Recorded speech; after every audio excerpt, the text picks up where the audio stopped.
Me surpreende, de certa maneira, presidente, algumas colocações. Tivemos uma reunião com o Tiago, muito saudável, e o Fabiano percebe aqui a minha indignação, porque é importante que as pessoas entendam um pouco o contexto, né?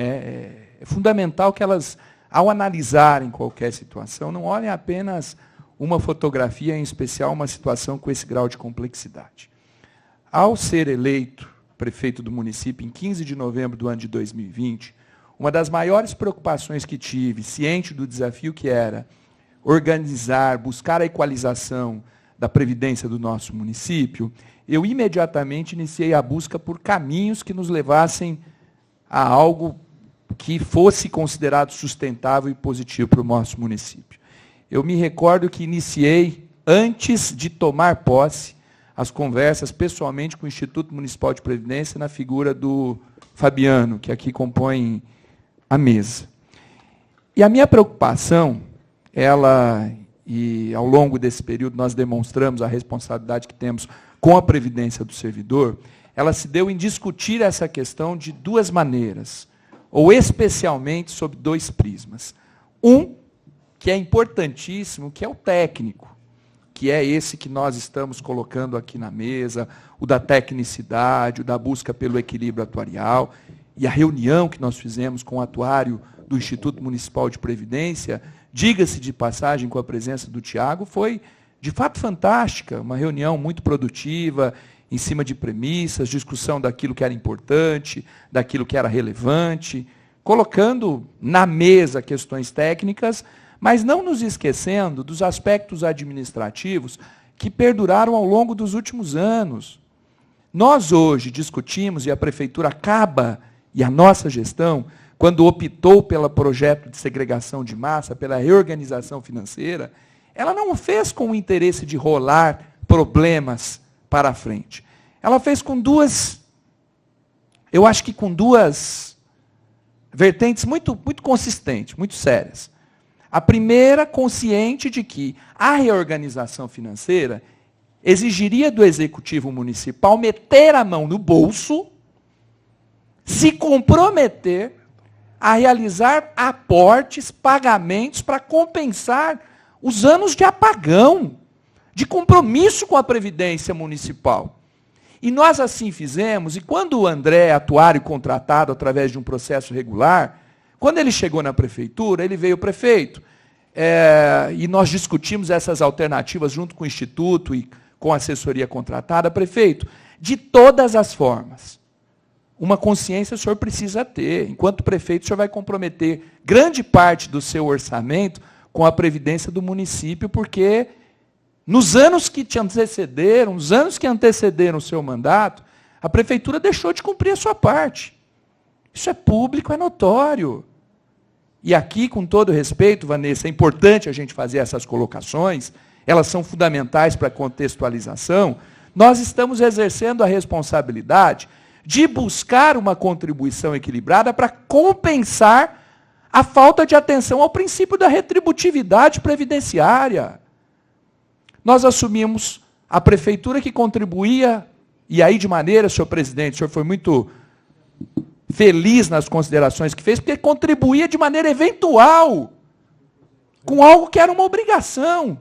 E nós temos tido a felicidade e a responsabilidade, que é o termo correto, de, além de contribuir com as nossas obrigações regulares, também aportar, contribuir, pagar regularmente em dia, e eu vou pedir que o secretário de Gestão, Paulo Boldrin, faça essa manifestação, todos aqueles compromissos que foram firmados num passado não tão distante.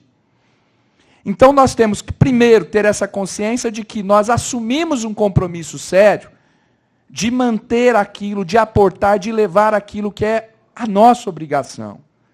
Mas nós não podemos desconsiderar que nós, e aí vem o meter a mão no bolso, para buscar a manutenção do equilíbrio atuarial, para buscar a compensação face àqueles que deixaram de cumprir com a sua obrigação, hoje, servidor e prefeitura municipal contribuem com 42% do seu vencimento para a previdência do nosso município.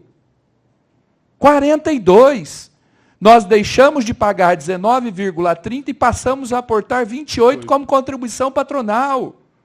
Nós buscamos o caminho da segregação de massa por entender que, primeiro, antes de transferir ao servidor qualquer tipo de responsabilidade previdenciária, nós precisaríamos organizar as nossas finanças.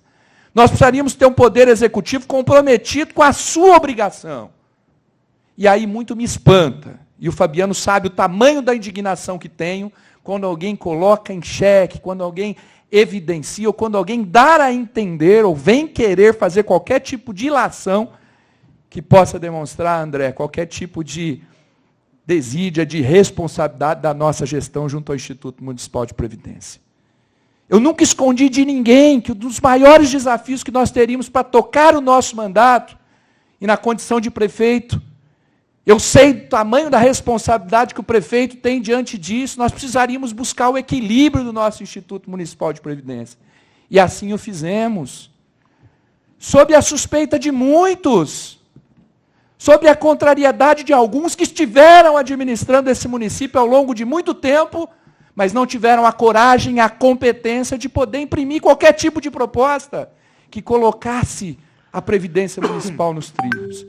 Então, eu faço, de certa maneira, um desabafo respeitoso, mas não falem de previdência, ou não evidenciem, ou não criem nenhum tipo de situação que nos coloque num grau de incomodidade, por menor que ele seja. Porque contribuir com a previdência, ou ter responsabilidade com essa previdência, como nós tivemos até agora, com todo respeito àqueles que nos antecederam, infelizmente, nenhum o teve. E eu cobro muito isso do Fabiano. Eu cobro essa manifestação do Fabiano. Não é indicação política do prefeito Márcio Zanetti, mas ele sabe o quanto isso lhe custa, porque é uma cobrança que eu faço a ele duramente, sempre que posso. Temos as nossas diferenças, mas questões técnicas e questões práticas como essa, eu acho que estão claras e evidenciadas, e as diferenças políticas não podem prevalecer nesse tipo de ambiente. Era isso, senhor presidente. Eu não podia deixar de fazer uma manifestação mais genérica, generalista. Eu não podia deixar de evidenciar essa responsabilidade que a gente tem, de maneira talvez um pouco dura, um pouco forte aqui. Mas não nos faltam argumentos. Eu pediria que o Paulo, que tinha o interesse de se manifestar antes que eu, pudesse trazer aqui alguns números relativos às contribuições que a gente faz, daquilo que se deixou a ser pago ao longo dos últimos anos. E aí o André pode, num exercício simples e rápido, falar para nós quanto a gente aporta por ano, só com essa diferença de 8,70% a mais em cima da folha de pagamento desses servidores. Não dá para falar que essa administração transfere, arrola, prorroga. Aqueles que o fazem dessa forma se utilizam da falácia, da má intenção, da falta de conhecimento técnico, ou de um interesse puramente político. Mas não o político republicano, o político da baixeza, daquele que se mede com aquela régua pequena, que se rebaixa. Não é a realidade, Fabiano. E não estou aqui dizendo que você está falando que essa é, por te cobrar isso com tanta consistência. Mas eu te cobrava esse momento, o reconhecimento de que o caminho que a gente optou é um caminho que propicia hoje esse equilíbrio. Nós não podemos deixar de discutir qualquer outra situação, qualquer premissa previdenciária que possa levar mais segurança para os nossos servidores. Porque eu sou um intruso. A grande maioria que hoje aqui está de passagem. Sim. Mas nós temos os servidores da Câmara Municipal, nós temos os servidores da Prefeitura, das nossas autarquias, que buscam, depois de um certo tempo de trabalho, depois de uma vida dedicada ao serviço público, a garantia da sua aposentadoria. E nós temos que respeitá-los e nós temos que atuar diariamente para garantir a eles esse equilíbrio, e aqui eu termino. E nós estamos fazendo isso desde o primeiro dia da nossa gestão, e enquanto Márcio Zanetti for prefeito de São José do Rio Pardo, isso acontecerá. Muito obrigado.